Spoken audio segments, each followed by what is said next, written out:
بەناوی خوای گەورە سڵاوتان لەبێت بینەرانی بەڕێز و خۆشەویست پەرلەمانی کوردستان کۆبەوە و لەسەر پرسی موچەش گرژی لەنێوان فراکسیۆنەکانی بەشدار لە حکوومەت ڕوویدا بە بڕای بەشێکیش لە چاودێران ئەو گرژی کەمڕۆ لە پەرلەمانی کوردستان ڕوویدا وەکو تای هەڵبژاردن سیر دەکرێت هەروە لە بەشێکی تری کۆبنەوەی پەرلەمانی کوردستان قسە لەبارەی کێشە و گرفتی خاوەن پێداویستە تایبەتەکان کراوە تێدا پەرلەمانتار عومەر گوڵپی لە فراکسیۆنی کۆمەڵی دادگەری راپۆرتێکی تێر و تەسەلی لەبارەی کێشەی خاوەن پێداویستە تایبەتەکان پێشکەش کرد. لە بەرنامەی ئەمڕۆ قسە لەسەر گرژەکەی پەرلەمان هەروە بە وردیش لەسەر کێشە و گرفتی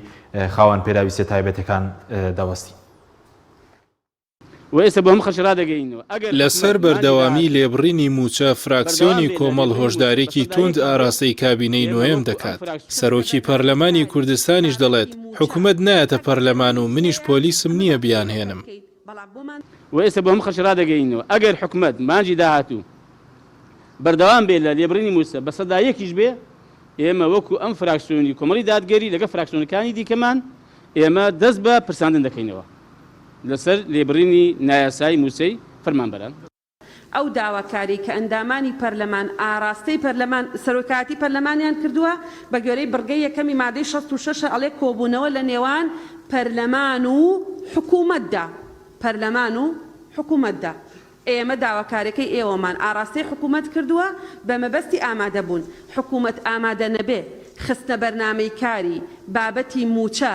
ئەگەر بەرهەمێکی هەیە ئەمە با قسەی لەسەر بکەیت بەڵام بۆمان دەرکەوتووە کە بەبێ حکوومەت ئامادە نابن خۆ من پۆلیسم نییە بڕابیان هێن. هەر لە دانیشتنی پەرلەمانی کوردستان لەسەر لێبڕینی موچە گرژی کەوتە نێوان فراکسیۆنەکانی بەشدار لە حکوومەت و بۆ هۆیەوە بۆ ماوەیەک دانیشتنی پەرلەمانی کوردستان دواخرا بەشێکیش لە چاودێران ئەو گرژیانە وەک تای هەڵبژاردن ناو دەبن ئەگەرنا هەر سێلایەنەکە لە لێبڕینی موچە بەشدارن. ناکرێ بەو شێوەیەش تەفسیر بکرێت کە داهاتی ئەو وڵاتە لە بەردەستی وەزیری دارایی نییە. وەزیری دارایی جێگیری سەرۆک وەزیران سەرۆکی حکوومەت تیمی حکوومەت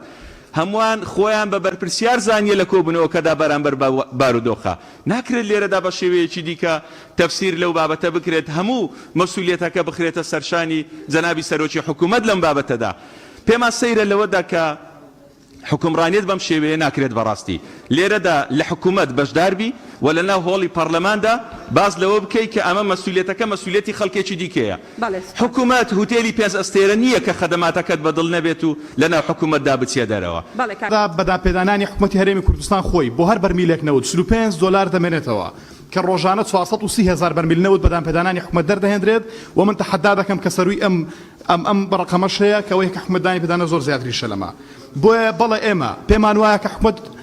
ئوتێلی 5 ئەستێرە نییە بەڵام ڕێکخراوی خێرخوازیش نییە کەی بێ موچەی خەڵک ببڕێت کەی بێ موچەی خەڵک نەبڕێت کەی بێت ئەمە بەڕێ سەرۆکی پەرلەمان کار لێ دەکەم ڕێگەت داکە قسەی سیاسی بکرێت ڕێگەت دەکە وەڵام دەینەوە. بەڵێ پێمان وایە کە حکوومەت ئوتێل نییە بەڵام حکوومەت ڕێکخراویش نییە ڕێکخراوی خێرخوازی بێت کەی بێ سوکایەتی بە مافی خەڵک بکات کەی بێ موچەی خەڵک ببڕێت کەی بێ بە نایاسایی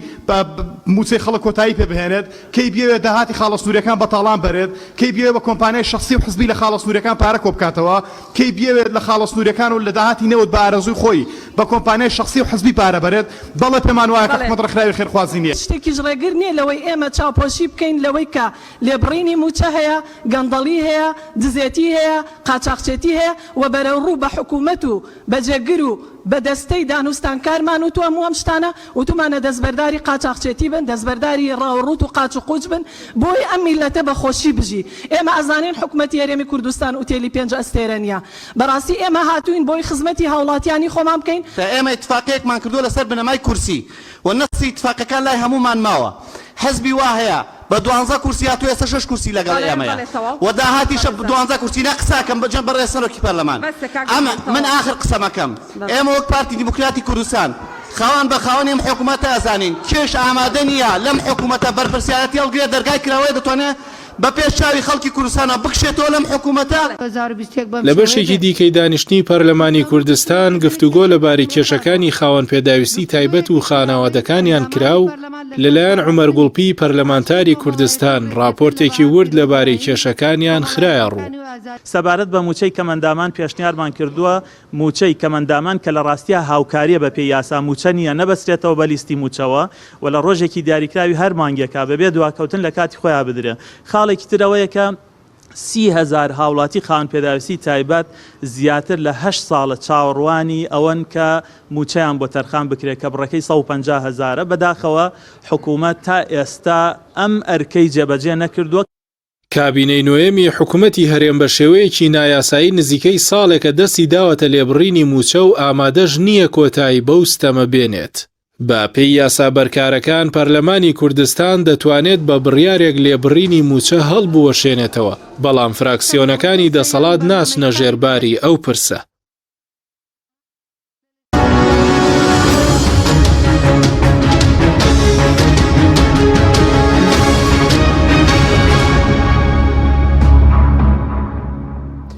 جارێکتر سڵاوتان لەبێت بینێرانی بەڕێز بۆ قسەکردن لەسەر گرژەکانی ئەمڕۆی پەرلەمانی کوردستان هەروە کێشەی خاوەن پێداویستە تایبەتەکان میوانداری بەڕێز مامۆستا عومەر گوڵپی ئەندامی پەرلەمانی کوردستان لە فراکسیۆنی کۆمەڵی دادگەریمان کردووە کە بەڕێزیان لە کۆبوونەوەکەی ئەمڕۆی پەرلەمان راپۆرتێکی تێر و تەسەلی لەبارەی خاوەن پێداویستی تایبەتەکان ئامادە کردبوو و خوێندرایەوە. مامۆستا سوپاس بۆ ئامادەبوونت بەر لەوەی کە بچینە سەر ئەو راپۆرتێک کە بەڕێستان ئامادەتان کردبوو و میوانداری وەزیری کاروباری کۆمەڵایەتیش دەمەوێت لەبارەی موچەوە سەرنجی بەڕێستان بزانم ئەمڕۆ ئەو گرژەی کە دروست بوو لە ناو پەرلەمانی کوردستان پێ وایە وەکو تای هەڵبژاردنە کە ئەمڕۆ لە نێوان لایەنە بەشداربووەکانی حکوومەت لەسەر مەسەلەی موچە دروست بوو؟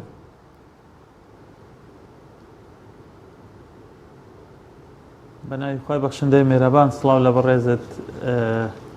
کاک حەکیمگیان، سڵاو لە بینەرانی بەڕێزیش. طبعاً ئەوەی لە پەرلەمان ڕوویدا بەداخەوە تێکەڵ و پێکەڵەیەکی زۆر هەیە لە ئەدای واجبە. بە شێوەیەکی گشتی پەرلەمان و پەرلەمانتار یەکێک لە ئەرکەکانی چاودێری کارەکانی حکوومەتە،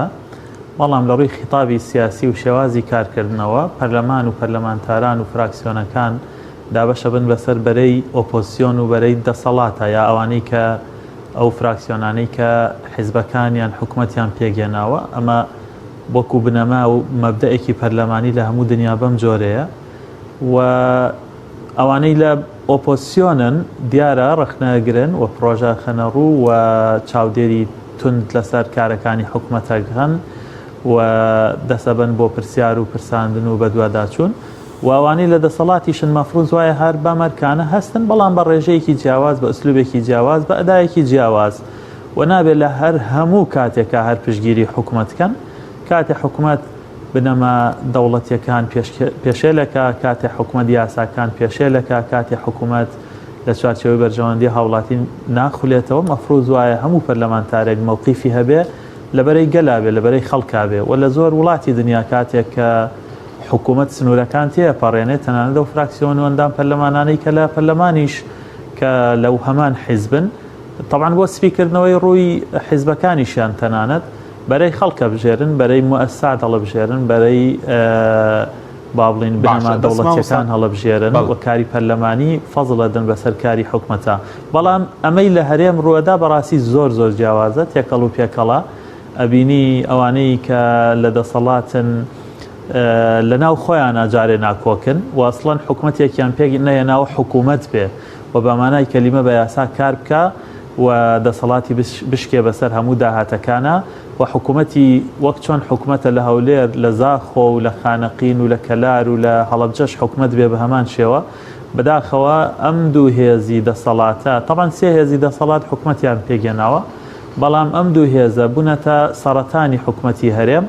و نایانەوێت حکوومەت بکەوێتە سەر پێ و نایانەوێت داهاتەکان بۆ خەزێنی گشتی بگەڕێنەوە و ئەو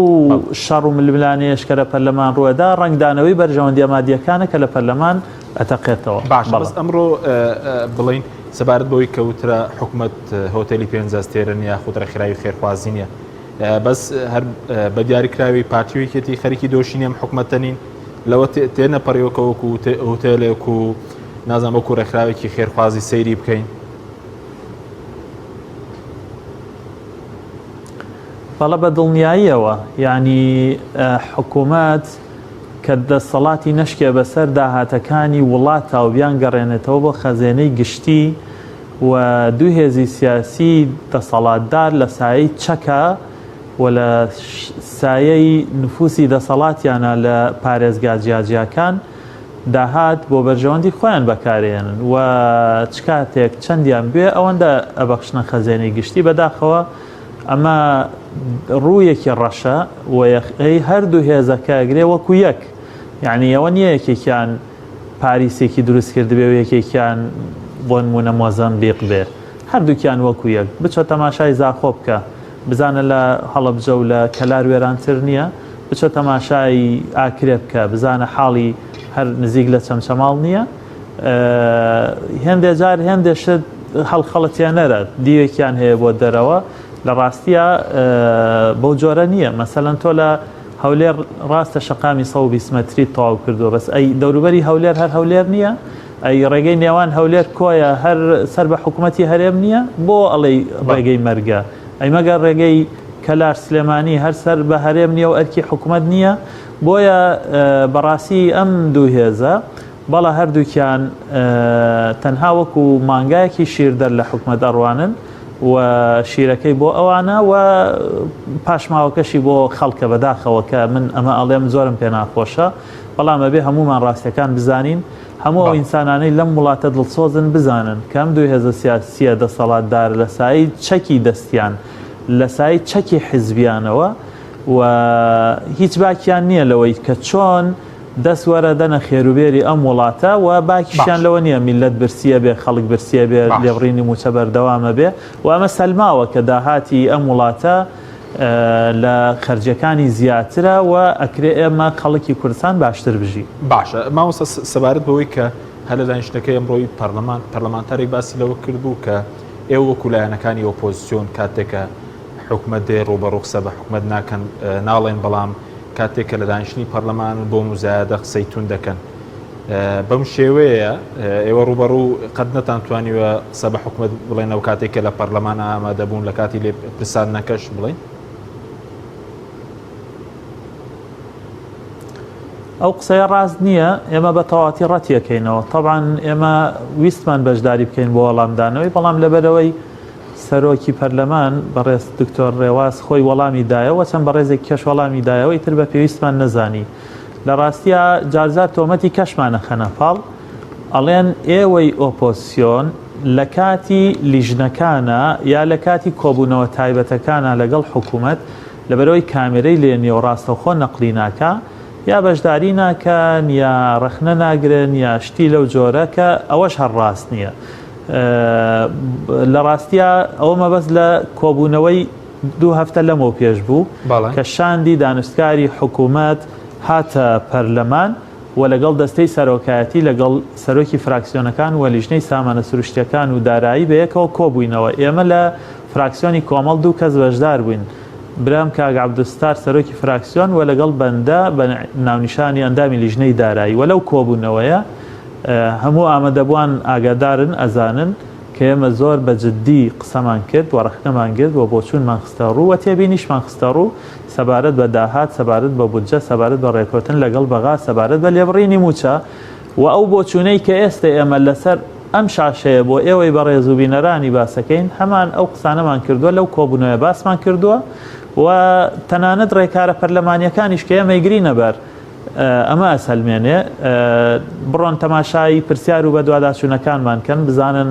ئەمە ناسەلمێنێ تەماشا بکەن ئێمە لە خولی پاییزا دەستمان بۆ پرساندنی سەرۆکی حکوومەت و جێگرەکەی و وەزیری دارایی برد کە با بڵێن هەر لەسەر لێبڕینی موچە مەگە پرساندن یەکێک لە ڕێکارەکانی چاودێری و لێپرسینەوەی حکوومەت نییە کە ئەگەر فراکسیۆنەکانی زۆرینە نەبوونایەتە پاڵپشت و ڕاگیری ئەم حکوومەتە ستەمکارەکە داهاتەکانی ئاشارێتەوە لێبڕینی موچە بەردەوامی پێکە ئەم ئەکرا و ئەمانتوانی نموزەجێکی زۆر گەورە و جوان پێشکەشکەین ئەویش بە هەڵوەشانەوەی حکوومەت تەنانەت بەڵام دیارە فراکسیۆنەکانی زۆرینە و ئەو پەرلەمانتارانی کە ئەم جۆرە تۆمەتە خەنە پاڵ ئێمە کاتێک حکوومەت پێویستێتی دەستی بۆ بەرزەکەنەوە و ئەو کاتە خۆیان ئەبین و خەڵکی کوردستانیش ئەبینن کە ئێمە بە پێچەوانەوە دەستبەرزەکەینەوە بۆ لێپرسینەوەی حکوومەت و تا ئاستی متمانە لێوەرگرتنەوەی کە بەڕاستی ئەگەر حکوومەتێک زۆر شایستە بێت بە لێوەرگرتنەوەی متمانە ئەم حکوومەتەیە کە سەرەڕای باشبوونی دۆخی دارایی بەڵام ڕۆژ بە ڕۆژ ئەدای لاوەسترە بێ و خراپترە بێ و لە هەموو ڕوویەکەەوە نەک لە ڕووی داراییەوە تەنان لە ڕووی ئازادی ڕادەربڕینەوە تۆ تەماشاکە عەفو کاک حەکیم بام قسەیە تەواوکەم لە سنووری پارێزگای سلێمانی لە ئیدارەی گەرمیان و لە چەمچەماڵ و لە هەڵەبجەی شەهید دەها وڵاتی خوێنیان ڕژا بە ناحەق تەنها لەسەر خۆپشاندان و دەربڕین ناڕەزایی و لەسەر موچە و دۆخی دارایی بزانە لە پارێزگای دهۆک و هەولێر زیاتر لە 30 هاوڵاتی ڕوبەڕووی لێپرسینەوە و لێکۆڵینەوە و سزادان کراونەتەوە تەنها لەسەر دەربڕینی ناڕەزایی و ئەو بارودۆخی کە ئێستا هەرێمی کوردستانی گرتووەتەوە ئەوە ئەوانن بوونەتە پاڵپشت و ڕاگیری کارە ناڕەوا و نایاسایەکانی حکوومەت و دیاریشەوە ئێمەین کە لە باراستەی بەرژەوەندی خەڵکی کوردستانە ڕازگۆین لەگەڵ دروشم و بانگەشەکانمانە و بۆ جۆرە شەمێنینەوە باشە بەس ئەمڕۆ کۆنگری ڕۆژنامەوەی تەنە وەکو فراکسیۆنی کۆمەڵی دادگەری باسان لەوە لەگەر حکوومەت لە مانگی داهاتوو کۆتایی بە لێبڕین نێنێت لەگەڵ فراکسیۆنەکانی تر دووبارە دەست بە پرساندن دەکەنەوە دەتوانن ئەمە بکەن جارێک تریش داوا بکەن وەکوەوەی پێشتر پرساندن بکرێ حکوومەت تا لێواری متمانە لێوەرگرتنەوە بڕوات لە پەرلەمان طبعا ئەم دانیشتنەی ئەمڕۆی پەرلەمانی کوردستان هەردوو بڕگەکە لەسەر با بڵێن ئەرکی سەرەکی کۆکردنەوەی واژە و داواکاریەکان فراکسیۆنی کۆمەڵ بوو بە سپاسەوە لەگەڵ فراکسیۆنەکانی یەکگرت و بەشێک لە گۆڕان و تەنانەت بەشێک لە یەکێتی کە هەم بابەتی تەوەری گفتوگۆی کێشەکانی هاوڵاتیانی خان پێداویستی تایبەت و تەنان لە فراکسیۆنەکانی کەش هەرواژۆیان کرد بوو چونکە 34 واژۆ بوون بۆ ئەوەی کەمەندامان و بۆ ئەوەی تریان قسەکردن لەسەر با بڵێن ئازادی ڕادەربڕین و پێشێلکردنی مافی زۆرینەی خەڵکی موسڵمان و بێڕێزی بە پیرۆزیەکان و بەها و پرەنسیپە خێزانیەکان ئەوەش ژمارەیەک لە ئەندامانی پەرلەمان لە فراکسیۆنە جیاجیەکان بەڵام پاشەوەی کە لە بڕگەی دووەمە کۆبوونەوەکە بەداخراوی هەڵڕایەوە نەهێڵڕا خەڵکی کوردستان ئاگای لێبێ نوێنەرەکانی چی ئەڵێن و چیەکەن و باسی چیەکەن ئێمە هاتنێن دەرەوە بایکۆتمان کرد لەو کۆنگرە ڕۆژنامە نووسیا بەڵێ یەکێک لەو شتانەی باسمان کرد بابەتی ئەوە بوو کە ئەگەر حکوومەتی هەرێم سێ ڕای زیادبوونی داهاتەکان بەردەوام بێ لە لێبڕینی موچە ئەوە ئێمە دەست بۆ پرساندنی حکوومەتە بین بە تایبەت سەرۆکی حکوومەت جێگرەکەی وەزیری دارایی و بەڵا ئەکرێت ژمارەی پێویست بۆ پرساندن کۆ ببێتەوە واژۆ و چکە ئێمە ئەو متمانەیەمان هەیە بە هاوڕێ پەرلەمانتارە ناڕازیەکان بەڵام کێشەکە ئەوەیە زۆرینەی پەرلەمانی لە پەرلەمان هێشتا وا هەستەکەین کە هێشتا هەر سوورە لەسەرەوەی کە ئەو کاتێک قەراریەتە سەر لێپرسینەوەی جددی لە حکوومەت بە قبول نەکردنی وەڵامەکانی لە پرۆسی پرساندنە هەنگاونان بۆ با بڵێن دەست لە کار پێکێشانەوە بەداخەوە ئەلەویا ئێمە کۆتایی بە هەوڵەکانمانیەت وە ژمارەکەمان سنووردارە بێ بەو پرەنسیپە پەرلەمانیان باشە بابینە سەر ئەو ڕاپۆرتێک کە بەڕێستان ئامادەتان کردبوو لەسەر کێشەی خاوەن پێداویستە تایبەتەکان بەگشتی سەرسەرەوە بکەین ژمارەیان چەندە ئەوەی کە ئێستا ئەو هاوکاری وەری دەگرن و ئایا بەشی چی دەکا و 150,000 کەوان وەری دەگرن کە لە ساڵێکە ملیۆنێک و 800,000 دەکات لە ماوەی دوان زەماندا بەڵام کاک حەکیم لە کوردستانە زیاتر لە 88,000 هاوڵاتی خان پێداویستی تایبەت تۆمار کراوە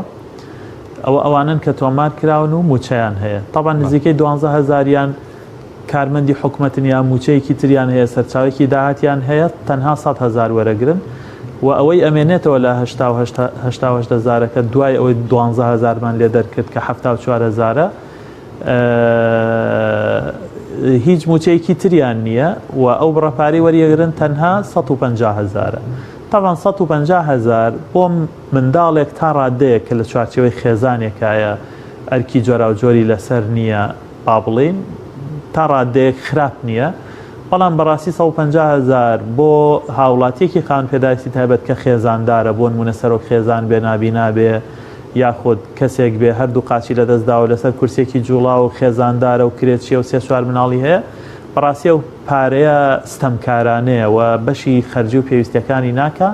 و ئەو هاوڵاتی و ئەو خێزانەیە ئەکاتە دۆخێکەوە کە بەردەوام پێویستی بە خەڵکی ترە هاوکاری بکە کە ئەمە عیبە بۆ حکوومەتێک کە داهاتی هەبێ و نەوتی هەبێ و لەم دۆخابێ کە هاوڵاتیەکانی خێزانی لەم جۆرە ئاتاجی خێرخوازان بن بۆی بیانژێنێ. بۆیە یەکێک لە سەرپێچەکانی حکوومەت لە یاسای ماف و ئیمتیازی کەمەندامان و خاوەن پێداویستی تایبەت کە ئێمە ئەمڕۆژ باسمان کردەوەیە کە بە پێی یاسا موچە نادا بە کەمەندامان ئەوانی کە موچەیان هەیە و لە بری ئەوەی بە پێی ڕێژەی کەمەندامی بێت و بە بڕاوە 150,000 بۆ هەر هەمووی وەکو یەک دابەشیەکە لە کاتێکە ئەبوو بە پێی یاساکە ئەوەی ڕێژەی لە 155 کەمەندامیەکەی 150,000 باتێ ئەوەی ڕێژەکەی بەرزە بێتەوە تا ئەگاتە لە 100 کەمەندامی ڕێژەی پارەکەی بگاتە 250,000 مانگانە و ئەمە لەلایەک کە ئەمە کێشە و کەم تەرخەمی و کارێکی نایاساییە کە حکوومەتی کەوتووە بەردەوامە لەسەری بەڵێ باشە بە دیاریکراوی ڕەنگی خەڵق سەرسەرەوە بکە ینی بەچ پێوەرێک بەچی وجدانەی بۆ خاوەن پێراویستێکی تایبەت کە هیچ موچەیەکی 150,000 دانراوە ئەوە کێ دیاری کردو لەسەر چ بنەمایەک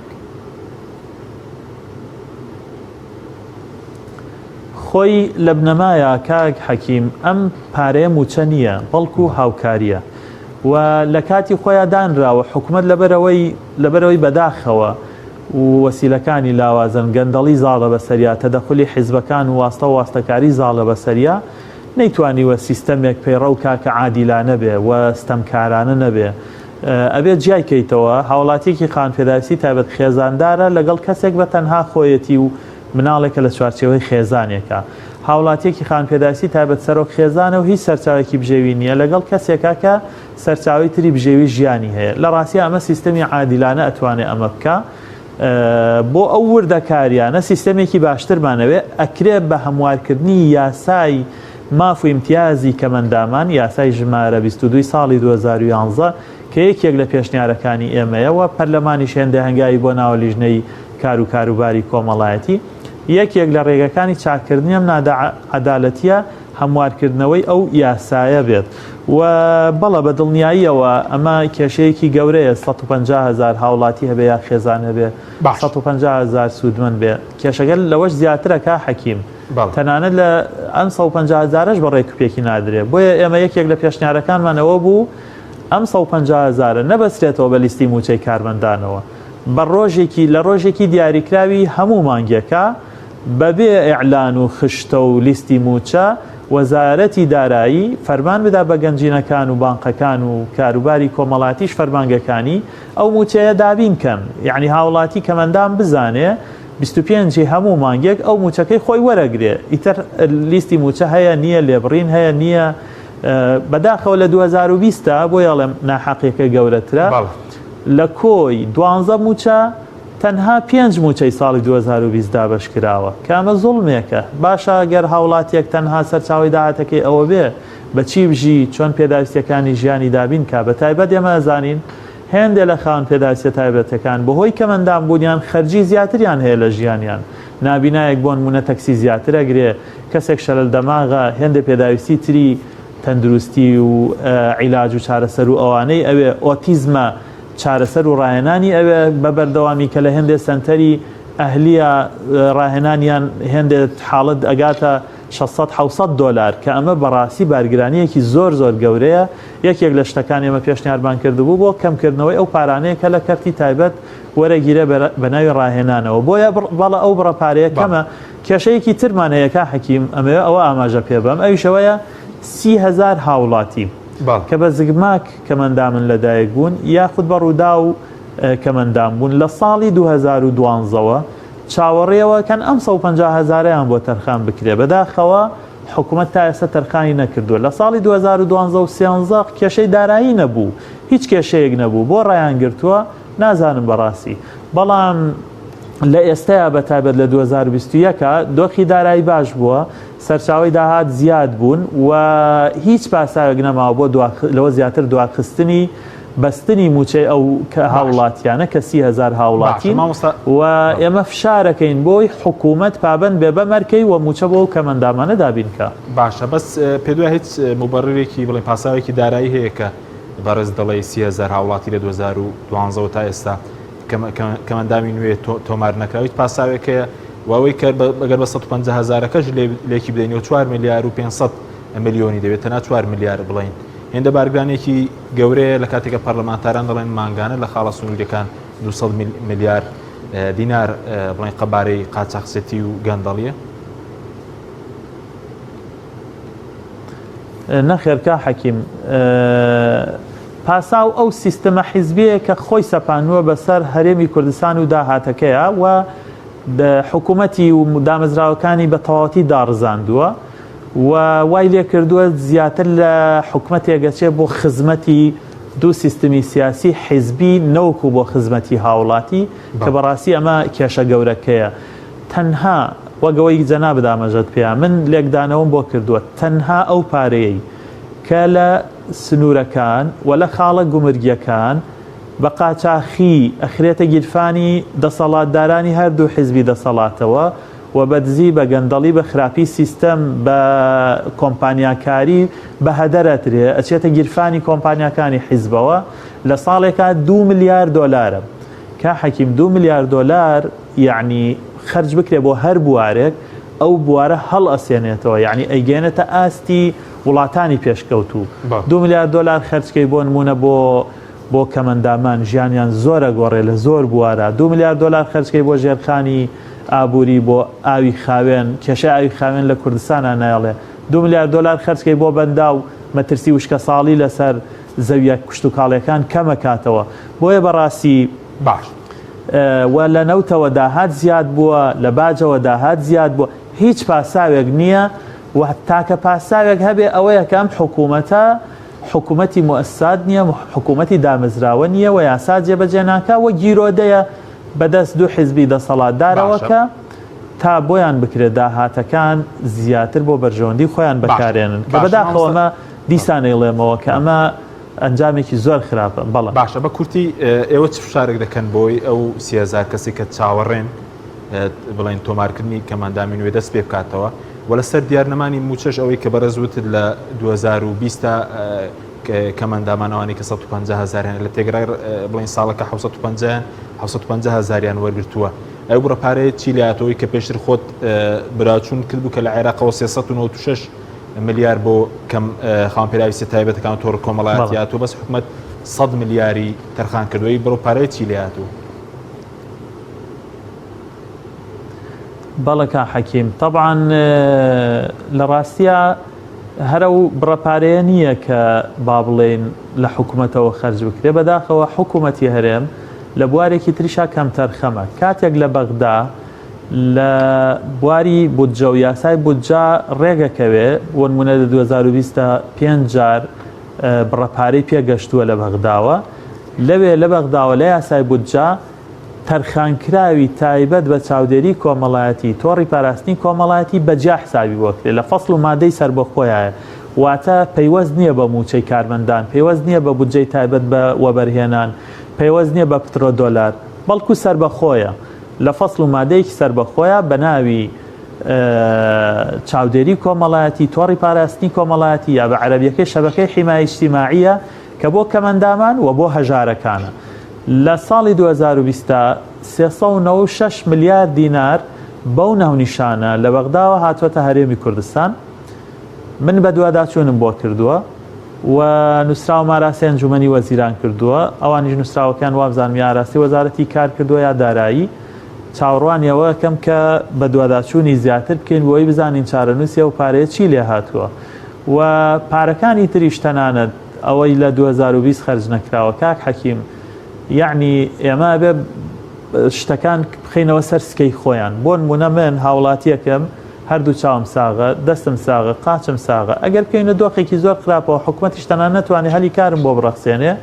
خۆم هەرچۆن هەبێت ئەتوانم لە بازاڕم لە بە ئیشێک شاگردیەک وەسات کرێکار بم لەگەڵ وەستایەکە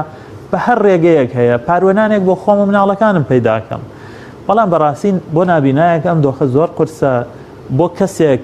لەسەر کورسیەکی جوڵاوە ئەم دۆخە زۆر قورسە حکوومەت ئەبێت پرەنسیپ و بیرکردنەوەی بەرامبەر بە هاوڵاتی خانپێداویستی تایبەت بە تەواوەتی بگۆڕێ بیگەێنێتە ئەو ئاستە ئینسانیە پێشکەوتووەی کە هەمومان چاوەڕێەکەین تۆ تەماشاکە لە هێندێ وڵاتی ڕۆژاوایی ئەوروپی کا حەکیم بە ئەم نمونەیە باسکەم تەنانەت ئاسیاییش وەک مالیزیا وەک یابان هەر خێزانێک هاوڵاتی خان پێداسی دابێت لە خێزانەکە هەبێ نەک هەر هاوڵاتیەکە مندام و پێداسی تابێتەکە بەڵکو خێزانەکە بە تەواتی حەسێتەوە بەهۆی ئەو خزمەت گوزاریانەی حکوومەت پێشکەش بەو هاوڵاتی و بەو خێزانەیەەکە بۆیە بەڕاستی حکوومەت زۆر کەم تەرخەمە لە ئاست کە مندامان و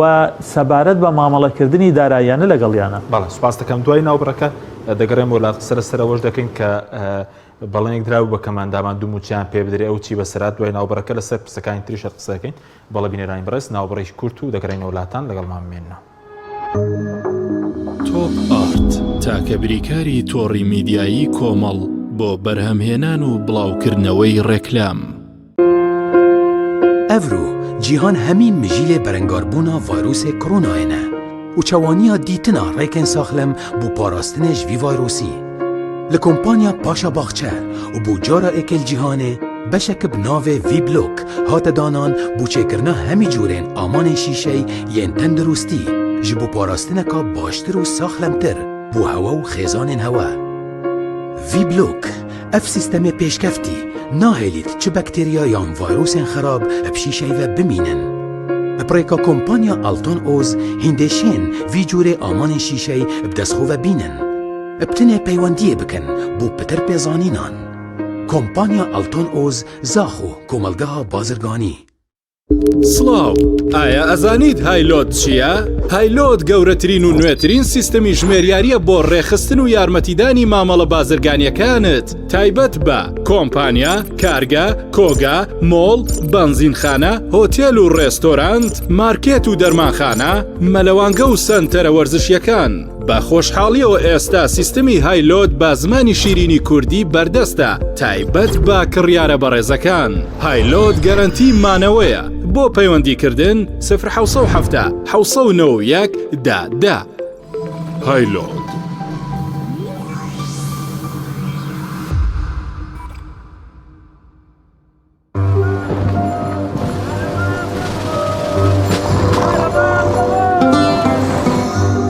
كورينو حسحسه يعني سيبر بارنا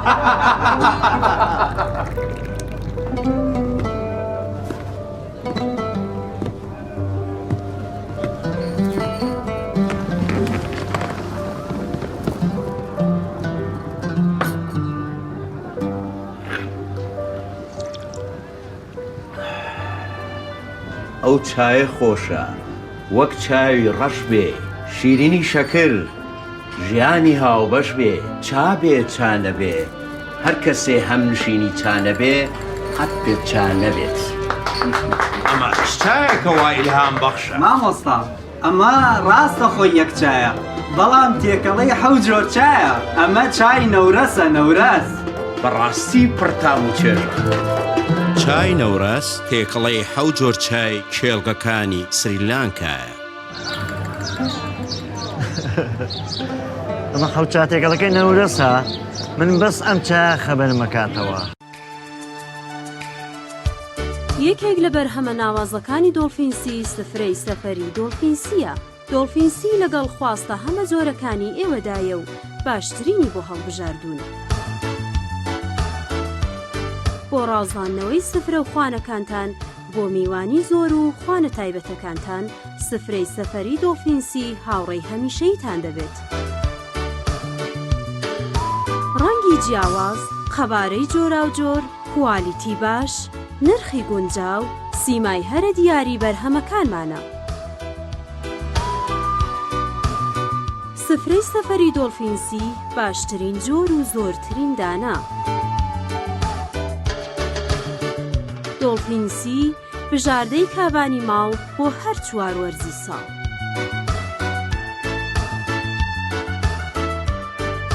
دۆڵفینسی باشترینمان بۆ هەڵبژاردوون.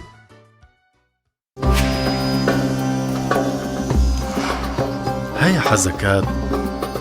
چایەکەی بۆندار بێ، هەیە حەزەکات بێبۆن بێ، هەیە ئەیەوێت تامی هێلی تیان بێت، هاشا ئەیەوێت هیچ تامێکی تیان نەبێت. بەگشتی هەریەکەمان بە شێوەیەک حەز لە چاکە. بۆیە ئێستا چای سەعدەدین لە پاڵچای تێکەڵی چایخانە چەندین جۆری تری چای بۆ ئامادەکردوون و هەمووشیان لە باشترین جۆری چای سەیرانی خاڵیسن. لەگەڵ چای سعدەدین بژاردەی زۆرت لە بەردەستە. چای سعدەدین. تۆپ ئارت تاکە بریکاری تۆڕی میدیایی کۆمەڵ بۆ بەرهەمهێنان و بڵاوکردنەوەی ڕێکلام.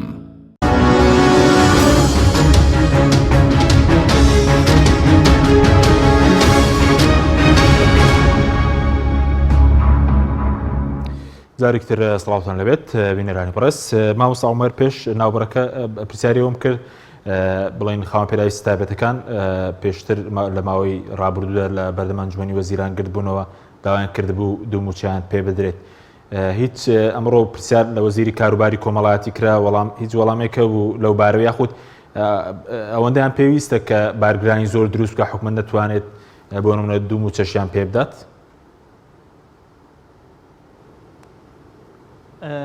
سپاس کا حەکیم نەخێر خۆی قەلە لێگا بوو لە کۆبوونەوە کاویشەوە بوو ئێمە لە یاداشتەکەمانە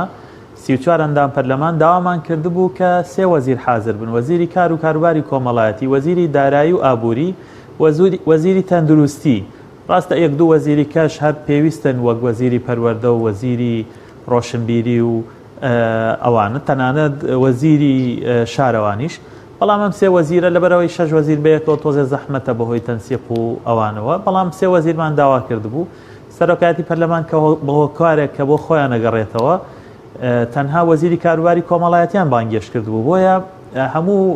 کێشەکان پەیوەندیدار نین بە وەزیری کاروباری کۆمەڵایەتیەوە. یەکێک لەوانە بابەتی پارە و موچەیە کە پەیوەندیدارە بە هەم سەرۆکی ئەنجومەنی وەزیران و جێگرەکەی هەم وەزیری داراییەوە و ئەوان لەوێ نەبوون تاوەکو لەم بارەیەوە قسە بکەن، بەڵام ئێمە هەموو پەرلەمانتاران جەختمان کردەوە لەسەر و بە هەموو فراکسیۆنە جیاجیەکان تەبعاً جەختمان کردەوە لەسەرەوەی کە ئەبێ دۆخی دارایی هاوڵاتیانی خانپێداسی تابەت باش بکرێ و ئەبێ موچەکان لە کاتی خۆیان بدرێ و ئەبێ بەپی یاسا بێت جیاوازی بکرێت لە ڕێژەی کەمەندانی و ئەوانەی کە تا ئێستا موچیان بۆ نەبەسراوە موچیان بۆ بەسترێ، چونکە بڕەپارەکە زۆر نییە کا حەکیم. تەنانەت ئێمە لە ڕاپۆرتەکانمانە وردەکاریشمان کردبوو کا حەکیم، یعنی ڕێوشێنی گونجاومان خستووەتە ڕوو. بۆ نمونە لە بواری موچەکەیانە 4 پێشنیارمان کردووە. پێشنیاری یەکەم ئەوەیە کە حکوومەت ئەوەی تا ئێستا موچەی نییە موچەی بۆ بکە. ئەگەر لە حاڵەتێکی زۆر خراپە ئەگەر ئەمەی نەتوانی بکە ئەوە بێتە سەر خاڵی دووەم کە بریتە لەوەی کە هەچ هاوڵاتی خانپێداویستی تابەت بە هەر هۆکارێک لە لیستەکان ئەسڕێتەوە، وەک کۆچی دوایی، وەک مەسەلەن خۆی بە شایستە نازانێ یاخود ئەڕوا بۆ دەرەوە دانیشە واز لە موچەکەیەنێ بە هەر هۆکارێک ئەوە کەسێکی تازە لە شوێنیادا بنرێ کە لە 2012ەوە ئەو بودجەی تەرخان کراوە بۆ کەمەندامان بەردەوام بەم هۆکارە کەم بۆتەوە. واتامە زوڵمێکە بودجەیەک تەرخانە بۆ کەمەندامان بەردەوام کەمە بێتەوە و حکوومەت بۆ پارەکە بۆ حکوومەت دەگەڕێتەوە لە کاتێکا کە کەمەندام هەیە شایستەیە بۆ پارەیە و ناوی تۆمار ناکرێ. یعنی ئەمە ئەمەشمان ئەم پێشنیارانشمان خستووەتە ڕوو، بۆیە هەموو پەرلەمانتاران جەختیان لەم بابەتە کردەوە و لە کۆتایی با بڵێن کۆبوونەوەکە لیژنەی کاروباری کۆمەڵایەتی ڕاستپێراوە بە بەدواداچوونی ئەم کێشانە لەگەڵ حکوومەت لەگەڵ وەزارەتە پەیوەندیدارەکان ئومێدەواری ئەم هەوڵە وەفشاری ئایندەی زیاتر بگاتە ئەنجام. باشە کاتمان کەماوەگەر بە کوردستان پرسیاری لەسەر راپۆرتەکەش سەبارەت بەوەی کە وەزیری کاروباری کۆمەڵایەتی وتی بۆ دوو موچەکە نووسراوی ئاراستی سەرۆکی حکوومەت کردووە، بەس بڕپارەکەوەندە زۆرە مانگانە 14 میلیارد کەمترە وایە بڵێن کۆی هەموو موچەی خانپێداویستی بەڵە 12 میلیارد ئەو بودجەی تەرخانە بۆ موچەی هاوڵاتیانی خانپێداویستی تایبەت تەنها 12 میلیارە. نەخێر زۆر باشی دەتوانێت حکوومەت لە پێش چاوی حکوومەت هەزاران کەس خانشینی یاساین تا ئێستا موچەکانیان وەرەگرن، هەر لە پێشچاوی ئەم حکوومەتە هەزاران کەس بندیوارن تا ئێستا موچەکانیان وەرەگرن، هەر لە پێشچاوی ئەم حکوومەتە سەدان کەس وەزیر نەبوون وەزیر موچەی وەزیری وەرەگرن، مدیر عام نەبوون موچەی مدیر عامی وەرەگرن. زۆر ئاسانە حکوومەت دەست بەرێ بۆ چاکسازی ڕاستەقینە لە بواری موچە و دەیان توێژی وەکو هاوڵاتیانی خانپێداویستی تایبەت لێی سوودمەند بن، بە تایبەت کەمەندانی ڕاستەقینە لێی سوودمەند بن، نەک موچەیەک دوانیشان پێ بترێ لە مانگێکە. زۆر تەبیعیە کە لانی کەم یعنی موچەکە بگەڕێنرێتەوە بۆ دۆخە یاساییەکەی کە ئەگەر لە 100 کەمەندان بوو 250,000 وەربگرێ. ئەمە داوایەکی ڕەوایە، ئێمە سوورە بین لەسەر. باشە، ینی ماوەسە بە پێی یاساکە کە لە 2011 دەرچووە دەبووە ئەوەی کە لە 100 کەمەندامە 250,000 پێدرا بەیە یاساکە بزانام ئەم جارە جوبارێتەوە پەرلەمان و هەموار دەکرێتەوە. بەڵێ یەکێک لە پێشنیارەکانی ئێمە هەموارکردنەوەی یاساکەیە. بەڵێ بەپی یاساکە جیاوازی ئەکرێت لە نێوان ئەو موچە و هاوکاری ئەدرێ بە هەر کەمەندامێک بە پێ ڕێژەی کەمەندامەکەی لە 150,000 دەست پێەکە بۆ 250,000 بە پێ ڕێژەی کەمەندامی. و ئێمە یەکێک لە پێشنیارەکانمان هەمواری یاساکەیە و لیژنەی کاروباری کۆمەڵایەتی بە هاوکاری وەزارەتی کاروباری کۆمەڵایەتیش هەردووکیان بەیەکەوە سەرقاڵی ئامادەکردنی ڕەشنووسی هەموارەکەن. ومێ دەکەم لە 6 مانگی داهاتوە ئەم هەموارە بێتە پەرلەمان و دەنگی لەسەر بدرێ و یاساکە بە جۆرێک هەموار بکرێتەوە شایستە بێ لەگەڵ ژیانی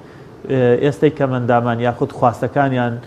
باشتر وەڵام بداتەوە. باشە سەبارەت بەوەی کە بەرەز وتت ئێستا موچەی بەندیوار و بڵین خانەنشینی ناشایستەش دەدرێت بەس بۆچی لە 2015ەوە بڵین ئەوانەی کە بەڕاوکاریەکیاندا ئەوانەی ئافرەتانی بێسەرپەرشت منداڵانی بێباوک ئەی بۆچیەوە ڕاگیراوە تا ئێستاش بڕیارێک نییە لغا بکرێتەوە لە 2015 ئەوەی کە هاوکاری کۆمەڵایەتی دەدا بە خەڵک بە بێسەرپەرشتان بڵێن بە پیر و پاکەوتە. خۆی کاک حەکیم بەڕاستی ئەمە یەکەوای کردووە من ئەمڕۆ لە کۆنگرە ڕۆژنامەنووسیەکە شوتم کە حکوومەت وەڵام بۆ دەستگایەکی ئەعلامی بوورە نەک لە کۆنگرە ڕۆژنامەنووسیەکە حکوومەت بەهێزە بۆ جێبەجێکردنی یاسا بەسەر لاوازەکانە و لاوازە بۆ جێبەجێکردنی یاسا بەسەر ئەوانەی کە بەڕاستی بە نایاسایی خۆیان دەوڵەمەند دەکەن لە هەردوو حیزبی دەسەڵات. لە ساڵی 2015ەوە ئەنجومەنی وەزیران فەرمانێکی دەرکرد بۆ پیاچوونەوە نەک بڕین و ڕاگرتن بە لیستی چاودێری خێزانە کە نزیکەی 100,000 خێزان تۆمار بوون مانگانە تەنها 150,000یان وەرەگرت. کێ بوونەوانە؟ ئافرەتانی بەساڵات ژن و پیاوی بەساڵات چوو، ئافرەتانی هەتی و بار، ئەو ئافرەتانەی هاوسەرەکانیان سزادرێ و لە چاکسازیەکانن، ئەو کچانەی کە هیچ سەرچاوێکی داهاتیان نییە، یعنی فەقیر و هەژارەکانی کۆمەڵگە بوون. ئەم چین و توێژە تەنانەت ئەگەر خەڵکی ناشایستەیان تیابێت بڕەپارەکە هێندەکەم بوو 150,000 هی ئەوە نییە دەسی بۆ بەری و بە تەواوەتی ڕایگیری. حکوومەت دەبێت کاتێک بیر لە چاکسازیە کاتەوە لە بوارێکی لەم جۆرە با بڵێین نابێ موچەکان ڕاگرێ ئەبێ هەوڵ بدا ناشایستە لە ناو شایستەکانە جیا کاتەوە بۆی شایستەکە باشتر موچەکانی خۆی وەرگێ. ئەمە لەلایەک لەلایەکی ترەوە زۆر خێرا و زۆر ئازا موچەی ئەو چاودێری خێزان کە موچەی هەژارەکان بۆ ڕایان گرت، بەڵام موچەی ناشایستەکانی خانەنشینی و بندیوار و ئەوانەی زیاتر لە موچەیەکیان هەیە و دووجار خانشین و دووجار کارمەندن تا ئێسەش بەردەوامە. وەزیر نەبووە و موچەی 6 ملیۆن وەزیر وەرەگرێت تا ئێسەش بەردەوامە. ئەمە یاڵێن حکوومەت بەهێزە بۆ لاوازەکان و لاوازە بەرامبەر بە بەهێزەکان کە لە سای چەک و دەسەڵاتە سوود لە داهات و لە خەزێنەی گشتیان وڵاتە وەرەگرن. طبعا ئەو ڕاگررتنی موچەیە بەڕاستی نایاسایی بوو چونکە لە دنیا نەبووە حکوومەتێک هەموو کەس لە خەزێنە گشتێکە یا با بڵێن چین و توێژی جیاجیا لە خێزانە گشتەکەی سوود وەرگێ، بەڵام هەژارەکان سوودی لێ وەرنەگرن. لە چوارچەوەی ئەمە لە چوارچەوەی عێراقیان بە پێی دەستور لە عێراق بڕەپارەی بە هەژارەکان بەردەوام زیاد دەکرێت بۆ چونکە ڕێژەی هەژاری زیاد دەبێت. یعنی ئەگەر ئێستا حکوومەتی هەرێم هەستێ بە تۆمارکردنی هەژارەکان نەک 100,000 ڕێژەکە گاتە 200,000 خێزان بۆ چونکە ئەم 5 ساڵە دۆخی هەژاری زیاتر بووە و ئەو بارودۆخە ئابووریەی کە هەبووە هەژارەکانی هەژارتر کردووە بۆیە ژمارەیان زۆر زیاترە کە شایستەی ئەوەن کە هاوکاری بکرێن. هاوکاریەکەش چەندەیە 150,000 تەنها ئەوەیە ئینسان هێندێ پێداویستی ڕۆژانەی بۆ دابین بکرێ بۆی لە خواری هێڵی هەژاریەوە سەرکەوێ بۆ ئاستی هێڵی هەژاری و نانی ڕۆژانە و پێداویستی سەرەکی ڕۆژانە بۆی ژیانێک کە ژیانێکی شەرەفمەندانە بێ، یعنی کەمترین ژیانی شەرەفمەندانە و خەڵک ئاتاجی ئەوە نەبێت لەم لا سوالکە لەو لا داواکە لەم خێرخواز و لەو کۆمپانیا و لەو سەرمایەدار و ئەوان داهاتی ئەم وڵاتە زۆرە نەوتی ئەم وڵاتەیە هی خەڵکی ئەم وڵاتەیە با و خەڵکانە لی سوودمەند بن. بەڵێ کاتمان زۆر کەمەوە بەس سەبارەت بە بەخێوکەری ئەو خاوەن پێراویستە تایبەتەکان ئەوانەی کە بڵێن موچەخۆری حکوومەت نین هیچ بڕەپارێکیان بۆ نەبراوەتەوە کە بەڕێزوتت لە وڵاتانی تر هەر خانەوادەکە بەهۆیە و خاوەن پێویستی تایبەتە حەسێتەوە لە بەرەوەندە خزمەت وزاری پێشێش دەکرێت؟ بەڵێ یەکێک لە کێشەکان لە بۆ خاوەن پێداویستی تایبەتەوەیە کە ئەگەر کە مندامێک لە خێزانێکە دایکی یا باوکی یا ئەندامێک لە خێزانەکەی کاربەندی حکوومەت بێ مۆڵەتی بە خێوکاری بۆ کرێەوە شتێکی باشە بەڵام ئەگەر هاوڵاتیەک لە خێزانەکەیە دایک یا باوک یا هیچ کەسێکی کاربەندی حکوومەت نەبێ لە یاساکایە هەمانە کە بێ حکوومەت دایک یا باوکی بکاتە چاودێر و بە خێوکاری منداڵەکە مندامەکە بۆی خۆی تەفەڕق پێ بکە بۆ خزمەتی منداڵەکەی کەمترین بڕەپارەش کە نزیکەی 140,000ەکە کەمترین موچەی کاربەندێکی حکوومەت یەکەم دامەزراندنی ئەگرێتەوە کە نزیکەی 140,000 بەداخەوە لە 2011 یاساکە دەرچووە تا ئێستا حکوومەت ئەم بڕگەیی جێبەجێ نەکردووە تەڵام هێندێ بڕگەی کەشی هەر جێبەجێ نەکردووە بەزەم بڕگەیە دایکێک تۆ بیهەنە پێشایی خۆت کا حەکیم مەگەر محتاج بێ بچێت لە مارکێتێکە ئیشکا و مناڵێکی ئۆتیزمی شێ بێ محتاج بێ بچێت لە کارگەیەکە ئیشکا و لە ماڵەوە مناڵێکی شە لە دەماغیشیە یا ئەبێ یەکێکیان هەڵبژێرە یا بێ ئیشەکە نەکە هەر بە هەژاری بمێنێتەوە یا بێ چاودێری مناڵەکەی کە با بڵێن هەژاری بمێنێتەوە یا بێ مناڵەکەی واز لێ بێنە مافەکانی پێشێل بکرێ بچێ بە دوای ئیشەکەی بۆی هەژار نەبێ ئەمە یەکێک لە ئەرکەکانی حکوومەتە تا ئێستا جێبەجێ نەکردو ئێمە ئەمڕۆ داوامان کردو جەختمان لێ کردەوە باشە بە کورتی سەبارەت بەوەی کە لە راپۆرتەکەی بەڕێزت ئەگەر بە کورتی باسیکەی لەبارەی چارەسەری تەندروستی و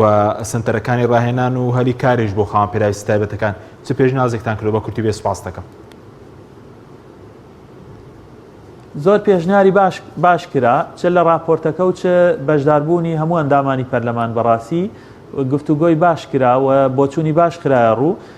سەبارەت بە سنتەرەکانی ڕاهێنان پێشنیار کرا کە ستافیان بۆ دابمەزرێ کە بە خۆشحاڵیەوە ئێستا پەروەردەی تایبەت دەرچووی هەیە هەم لە زانکۆی سەلاحەدین هەم لە زانکۆی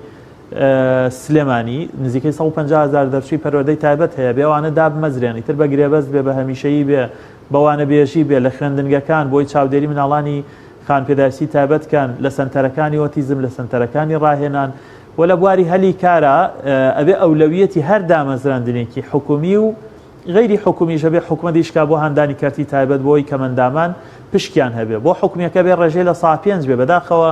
دووسێ حاڵەتی دامەزراندن هەبووە لە ساڵانی ڕابردووە حکوومەت دەمەی ڕەچاو نەکردو ئێمە جەختمان کردەوە و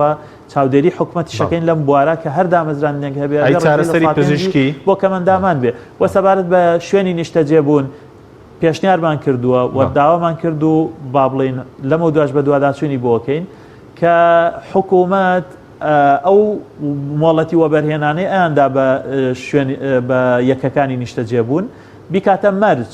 کە پشکی بۆ خێزانەکانی کەمەندامان هەبێ یاخود ڕێژەیەکی داشکاندنی باشیان بۆ هەبێ و ئەو شوقانەی کە لە ساڵانی ڕابردووە دروست کراون بۆ هەژارەکان پشکی کەمەندامانیان تیابێ و لە دوای ئەمەشەوە زەوی بدا بۆ خێزانانەی کە کەمەندامێک لە خێزانەکەیانە هەیە و پاشان سەبارەت بە پەروەردە سەبارەت بە خوێندنی باڵا داوامان کردو وەزارەتی پەروەردە و خوێندنی باڵا ڕێنمایی تایبەت دەرکەن ئەرکەکانی خۆیان و دامەزراوەکانیان سەبارەت بە کەمەندامان و خاوەن پێداویستی تایبەتەکان دەستنیشانکەن بۆی مناڵی خاوەن پێداویستی تایبەت هەلی پێویستی دەستکەوێ بۆی بخوێنێ و بڕوانامە بەدەست بێنێ شارەزایی بەدەست بێنێ بۆی پشت بە خۆی بەسێ لە کۆمەلگا و بێتە بەشێک لە پرۆسەی وەبەرهێنان لە وڵاتە لەبریەوەی ببێتە بار بەسەر خێزان و کۆمەلگەوە خۆی ببێتە کەسێکی بەرەمێن بەڵە زۆر بە کوتی لەبارەی چارەسەری پزیشکی هیچ پێشکەش دەکرێت پێشنیاز چی بوو بە کورتی بێ سوپاس دەکەم کاتمان نەما باڵە یەکێک لە پێشنیارەکان و داواکاریەکان وەمە لە یاساکەشا هەیە و لەمە دوای چاودێری حکوومەتەکەین و لیژنەی کاروباری کۆمەڵایەتیش ئەرکیە بێت کە بە دوواداچوون کا لە ڕێگەی وەزارەتی تەندروستیەوە کە هەموو تێچوویەکی چارەسەری تەندروستی بۆ مناڵانی خاوەن پێداویستی تایبەت و بۆ کەمەندامان